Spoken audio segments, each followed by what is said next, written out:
오늘은 전도서 7장 5절에서 10절까지 말씀을 가지고 하나님의 사람이 붙들어야 할 지혜라는 제목으로 같이 함께 다시 한번 말씀을 나누겠습니다. 전도서 7장 말씀은 하나님을 경외하는 사람들이 어떻게 삶을 살아갈 때 그 모습이 지혜로운 모습인가, 지혜롭게 살아가는 모습인가, 이걸 말씀해 준다고 했습니다. 그래서 월요일 날도 함께 이제 말씀을 나눴었는데요. 오늘 저와 여러분들의 삶이 정말 하나님을 경외하는 사람으로 지혜롭게 삶을 살아가실 수 있기를 소망합니다. 그러기 위해서 우리가 어떻게 삶을 살아가는 것이 지혜로운 사람인가, 지혜로운 삶인가, 오늘 전도자가 우리에게 말씀하시는 그 말씀들을 통해서 또 함께 우리의 삶을 지혜롭게 살아갈 수 있는 방법들을 우리가 깨달을 수 있기를 소망합니다. 우선 먼저 5절 6절 말씀을 한번 보시죠. 지혜로운 사람의 책망을 듣는 것이 우매한 자들의 노래를 듣는 것보다 나으니라. 우매한 자들의 웃음소리는 손 밑에서 가시나무가 타는 소리 같으니 이것도 헛되니라. 아멘. 여러분, 전도자는요, 지혜로운 사람의 책망을 듣는 것이 우매한 자의 노래를 듣는 것보다 낫다, 이렇게 말씀합니다. 이 말씀은 지혜로운 사람의 말, 지혜로운 사람의 말을 듣는 것이 우매자의 말보다 낫다, 이렇게 지금 말씀하는 뜻입니다. 그런데 본문을 잘 보시면 이 지혜로운 사람의 말을 표현할 때는 지혜로운 사람의 책망이라고 표현을 하고 있고요, 우매한 사람의 말은 우매한 자들의 노래라고 표현을 합니다. 여러분, 책망이 듣기 좋으세요? 노래가 듣기 좋으세요? 네. 노래가 훨씬 더 듣기 좋죠. 책망보다 노래를 듣는 것이 더 쉽고 또 더 마음에 와닿고 또 감동도 있고 그렇습니다. 책망은 듣기 싫고 거북하고 마음을 불편하게 해요. 그런데 전도자는 전도자가 말하는 어떤 책망의 출처가 지혜로운 사람일 경우, 지혜로운 사람에게서 나오는 책망, 그 책망은 우매한 사람에게서 나오는 노래보다 낫다, 이렇게 말씀합니다. 그럼 여러분, 지혜자의 책망이 우리에게 더 유익할까요? 우매자의 노래가 우리에게 더 유익할까요? 당연히 지혜자의 책망이 우리에게 더 유익합니다. 그런데 듣기에는 뭐가 더 듣기 좋죠? 노래가 더 듣기 좋잖아요. 그러니까 듣기 좋은 말에 귀를 기울이지 말고 아무리 듣기 싫어도 지혜로운 사람의 책망을 들을 수 있어야 한다라고 말씀하는 겁니다. 책망은 듣기 싫어요. 마음을 불편하게 합니다. 그렇기 때문에 노래를 듣는 것이 훨씬 더 쉽습니다. 하지만 책망이 지혜자의 마음과 생각을 담고 있다, 그러면 분명 우매자의 노래보다 훨씬 더 우리 삶에 유익이 될 줄 믿습니다. 오늘 저와 여러분들이 삶을 살아가실 때 지혜자의 책망에 귀를 더 기울이실 수 있기를 축원합니다. 요즘 우리가 삶을 살아가다 보면 사실 듣고 싶은 말만 들으려고 할 때가 참 많습니다. 나를 이렇게 기분 나쁘게 한다거나 아니면 내 마음을 상하게 하는 말들은 사실 좀처럼 들으려고 하지 않습니다. 그러다 보니까 어떤 경우에는 나를 좀 잘 이렇게 세워주고 올바르게 할 수 있는 어떤 그런 말들도 있는데, 그런 말들조차도 이제 귀를 닫게 되는 그런 안타까운 상황들이 우리 삶 가운데 벌어집니다. 그렇기 때문에 내가 귀에 듣기 좋으냐, 귀에 듣기 싫으냐, 그것이 나에게 유익이냐 유익이 되지 않느냐, 이 기준이 아니라 이 말이 지혜로운 말인가 아니면 우매한 말인가, 이 말이 지혜로운 사람에게서 나온 말인가 아니면 우매한 사람에게서 나온 말인가, 이걸 기준으로 생각해서 우리가 들어야 한다라는 거예요. 여러분들이 생각할 때 지혜롭다라고 생각하는 사람들이 있잖아요. 그들이 우리에게 어떤 책망을 했을 때 그 말에 귀를 기울이시기 바랍니다. 분명 그 책망 속에는요, 오늘 저와 여러분들의 삶을 올바르게 세워갈 수 있는 지혜가 담겨지게 될 줄 믿습니다. 그렇기 때문에 그런 지혜자들의 말에 귀를 기울이는 것이 필요합니다. 그런데 우리가 지혜로운 사람의 말임에도 불구하고 책망이 듣기 싫어서 그냥 우매한 사람의 노래만 들으려고 한다. 그러면 내 삶이요, 어리석은 일들로 채워집니다. 오늘 전도자가 이렇게 말씀하는데요, 6절에 보시면 우매한 자들의 웃음소리는 솥 밑에서 가시나무가 타는 소리 같으니 이것도 헛되니라, 이렇게 말씀하는데요. 여러분, 솥 밑에서 가시나무가 타는 소리는 어떤 소리일까요? 그냥 불타서 없어진다는 거예요. 다 사라진다는 겁니다. 그냥 들을 때는 좋지만 듣고 나면 아무 유익도 없이 그냥 다 없어져 버릴 말들이라는 거죠. 근데 그런 말에 귀를 기울이는 것보다 차라리 그냥 내가 듣기 싫어도 나를 세워주는 말, 나를 변화시켜 줄 수 있는 말, 그 말을 붙잡으라는 거예요. 근데 우리가 우매자의 노래를 들으면 결국 아무 유익도 남지 않고 그냥 실수만 한다든지 아니면 삶의 어리석은 일들만 채워지는 그런 삶이 될 수 있다는 겁니다. 여러분, 듣기 좋은 말보다 불편하더라도 나를 세워주는 말에 귀를 기울이시기 바랍니다. 이것이 하나님을 경외하는 자가 지혜롭게 살아가는 모습이라고 오늘 전도자가 우리에게 말씀해주고 있습니다. 또 여러분, 전도자가 우리가 어떤 모습으로 삶을 살아가는 것이 또 하나님을 경외하는 자가 지혜롭게 사는 모습이라고 말씀하는지 7절을 한번 보겠습니다. 탐욕이 지혜자를 우매하게 하고 뇌물이 사람의 명철을 망하게 하느니라. 아멘. 여러분, 아무리 지혜로운 사람도요, 어리석은 행동을 할 때가 있어요.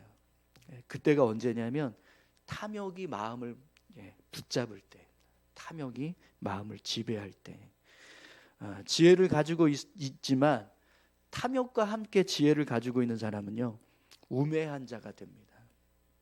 그래서 전도자가 이제 그런 아주 대표적인 실예를 지금 하나 들어서 얘기하는 거예요. 뇌물을 받는 사람은 그 명철이 망하게 된다, 이렇게 말씀을 합니다. 뇌물은요, 탐욕의 대표적인 어떤 실체입니다. 그죠? 뇌물을 바라는 마음이 내 안에 있다. 이건 내가 물질을 탐하려고 하는 아주 탐욕이 내 마음속에 있다라는 모습이 되는 거죠. 그래서 결국 그렇게 탐욕을 가지고 지혜를 활용하면 오히려 어리석은 일을 하게 된다는 겁니다. 마음을 흐려지게 해서 어리석은 일을 하게 된다는 거죠. 사랑하는 성도 여러분, 오늘 저와 여러분들이 우리 안에 있는 탐욕을요, 잘 다스리실 수 있기를 축원합니다.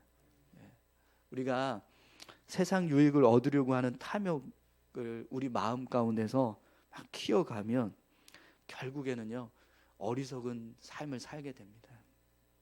그렇기 때문에 세상 유익을 얻으려고 하는 탐욕을 우리 마음 가운데서 잘 다스리는 것이 필요합니다. 세상 유익보다 하나님의 말씀과 또 영적인 유익을 얻기 위해서 힘쓰며 살아가는 것이 하나님의 사람들의 모습인 줄 믿습니다. 갈라디아서 5장 24절 말씀인데요, 그리스도 예수의 사람들은 육체와 함께 그 정욕과 탐심을 십자가에 못 박았느니라. 아멘. 오늘 저와 여러분들이 예수님의 사람들인 줄 믿습니다. 근데 우리가 예수님의 사람으로 세워졌을 때, 그때 우리는요, 이미 십자가에 우리의 탐심을 다 못 박았다, 이렇게 말씀합니다. 세상을 향한 탐욕, 세상 유익을 얻으려고 하는 탐심, 이걸 우리가 이미 십자가에 다 쏟아놓고 예수님의 사람으로 새롭게 태어났다라는 거예요. 그렇기 때문에 예수님을 믿는 우리라면, 하나님의 자녀로 살아가는 우리라면 이런 세상의 욕심이나 탐욕에 대해서 우리 마음을 빼앗기지 않도록 그렇게 우리 안에 있는 이 탐심, 탐욕을 잘 다스리고 경계하고 멀리해야 된다라는 거죠. 오늘 저와 여러분들이 탐욕에 사로잡히는 자가 되지 않도록 여러분, 예수님 안에서 우리의 믿음을 더 견고하게 세워가실 수 있기를 축원합니다. 탐심이 우리 안에 생기면 결국 세상적인 어떤 유익을 쫓아서 삶을 살아가게 됩니다. 그러면 믿음의 삶보다 그냥 말씀 없는, 믿지 않는 사람들의 삶의 모습으로 살아갈 수밖에 없습니다. 오늘 전도자는 우리에게 탐욕이 우리의 지혜를 망하게 한다 이렇게 말씀합니다. 탐욕은요 우리 믿음을 무너지게 하는 일이 된다는 거예요. 오늘 저와 여러분들이 탐욕을 잘 다스리시고 멀리하실 수 있기를 축원합니다. 또 여러분 말씀을 보시면 전도자가 하나님을 경외하는 자가 어떻게 살아야 하는가 말씀하고 있는데요. 8절 9절 말씀 보겠습니다. 일의 끝이 시작보다 낫고 참는 마음이 교만한 마음보다 나으니 급한 마음으로 노를 바라지 말라. 노는 우매한 자들의 품에 머무름이니라. 아멘. 여러분 전도자가요 일의 끝이 시작보다 낫다 이렇게 말씀합니다. 그런데 오늘 말씀을 잘 보시면 전도자가 이 일의 끝이 시작보다 낫다라고 하는 이 말씀을 참는 마음이 교만한 마음보다 나으니 이런 말씀과 연관시켜서 지금 말씀하고 있거든요. 9절도 보시면 급한 마음으로 노를 바라지 말라. 노는 우매한 자들의 품에 머무름이니라 이런 말씀을 하고 있어요. 그러면 일의 끝이 시작보다 낫다 이 말씀과 참는 마음 그리고 급하게 노를 바라지 말라라고 하는 이 말씀들하고 어떤 연관이 있을까요? 어떤 관련이 있을까요? 여러분 우리가 보통 이렇게 마음 참아라, 참는 마음, 인내해라. 어떨 때 이런 말을 쓰죠? 뭔가 일을 시작했을 때 막 힘들어요. 어려운 일이 생기고 힘든 일들이 생겨요. 그때 어떻게 하라 그러죠? 그래도 참아야지. 끝까지 참아야지. 그래야 유종의 미를 거둘 수 있어. 이렇게 이야기하잖아요. 그죠? 또 급하게 노를 바라지 말라. 이 말씀도요. 뭔가 이렇게 일을 할 때 어떤 분노해야 할 상황들이 우리 삶에 생긴다는 거예요. 그런데 그런 상황들이 생겼을 때 그런 급하게 노를 바라는 모습을 우리가 하지 않으면 결국에는 우리가 어떤 일을 이루어 갈 때 그 일을 온전하게 마치게 된다는 거죠. 그래서 일의 끝이 시작보다 낫다. 이 말씀은요. 결국 끝까지 잘 견뎌서 일을 마치는 것이 시작하는 것보다 우리에게 더 유익하다. 이렇게 이제 말씀하고 있다는 것을 이제 알게 됩니다. 여러분 분명히 어떤 일을 시작하면 그 일이 늘 그냥 평탄하고 편안하게 이루어지지는 않습니다.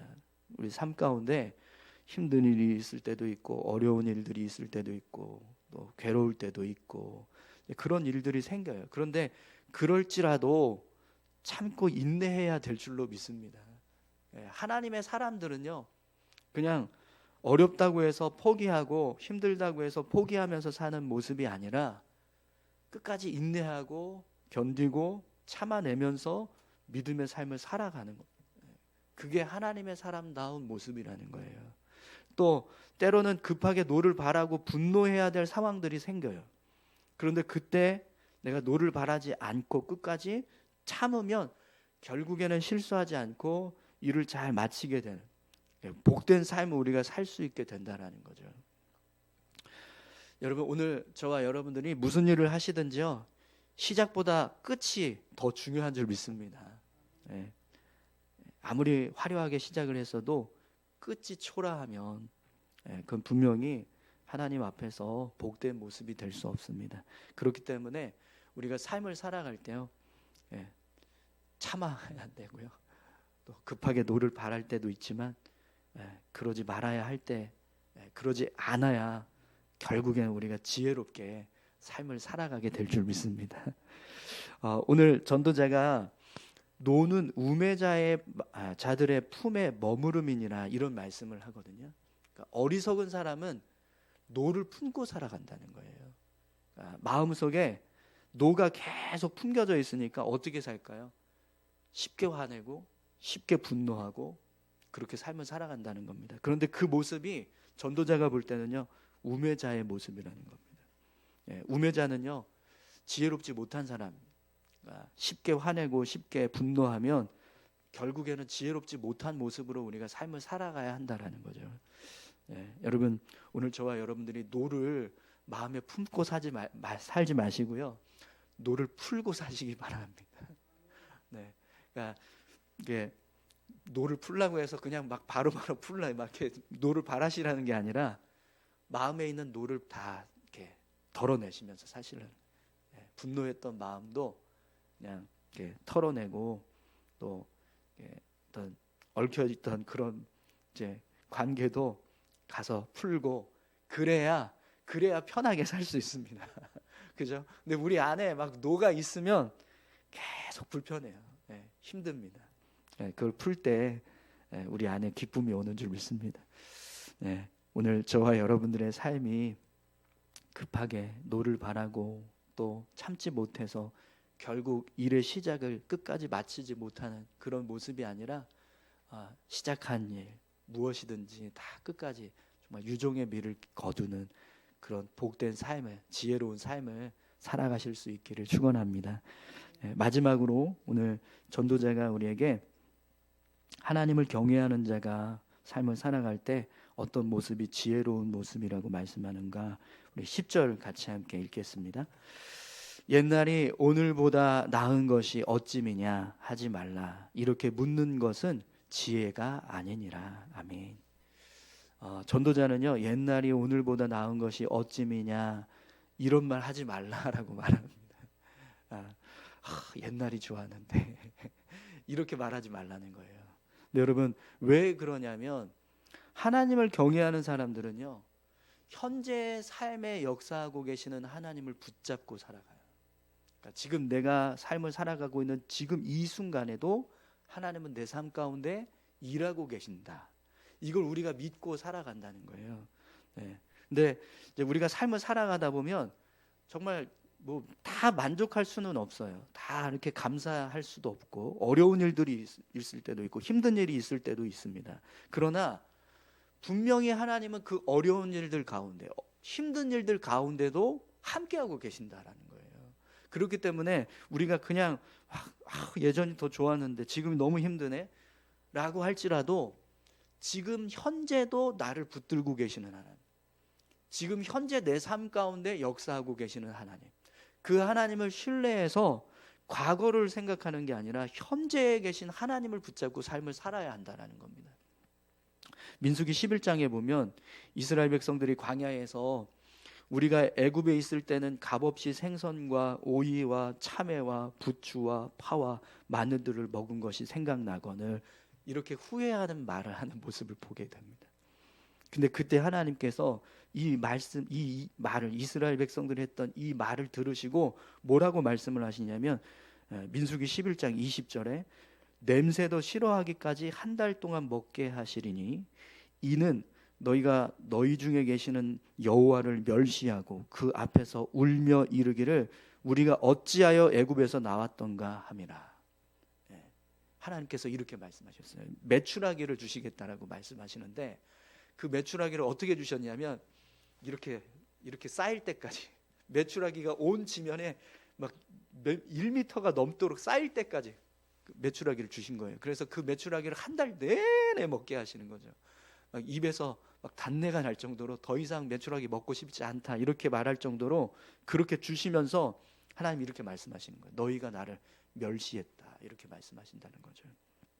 그러니까 과거에 애굽에서 살 때 우리가 생선도 먹고 막 오이도 먹고 참외도 먹고 부추도 먹고 파도 먹고 마늘도 먹었었는데 이렇게 얘기한 그게 하나님을 멸시하는 행위라는 거예요.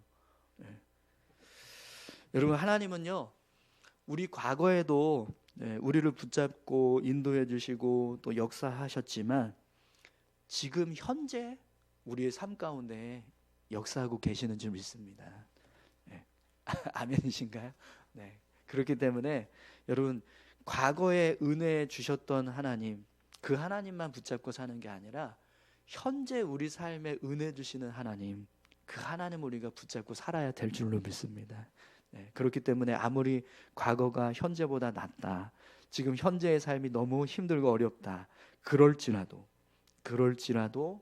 지금 현재 내 삶 가운데 함께하고 계시는, 나를 인도하고 계시는 그 하나님을 신뢰하고 늘 그 하나님을 붙잡고 삶을 살아가는 것이 지혜로운 사람, 하나님을 경외하는 자의 지혜로운 삶의 모습이 됩니다.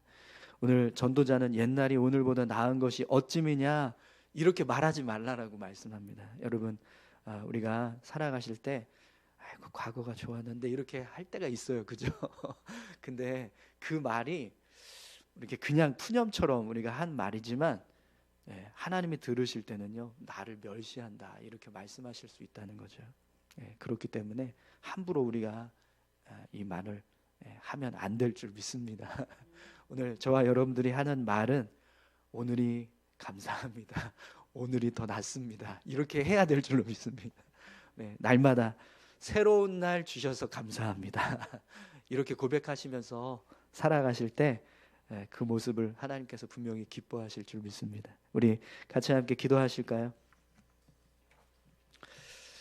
오늘 전도자가 몇 가지 우리의 삶 가운데 우리가 어떻게 삶을 살아갈 때 지혜로운 삶인가 말씀을 통해서 알려주었습니다. 오늘 이 말씀처럼 지혜로운 사람, 하나님 앞에서 믿음을 지키며 살아가는 사람은 지혜로운 사람의 책망을 더 듣기 좋아하고 또 탐욕이 우리 마음을 사로잡지 않게 하고 일의 끝이 시작보다 낫다 이걸 믿고 참고 또 노를 바라지 않는 모습으로 삶을 살아간다고 말씀합니다. 또 옛날이 오늘보다 더 나음이 어찌미냐 이렇게 말하지 않으면서 삶을 살아간다고 우리에게 말씀해 주고 있습니다. 이 말씀 기억하시면서 오늘 저와 여러분들의 삶이 하나님 앞에서 지혜롭게 살아갈 수 있게 해달라고 다 같이 함께 기도하시겠습니다. 하나님 아버지 감사합니다. 하나님 우리의 삶을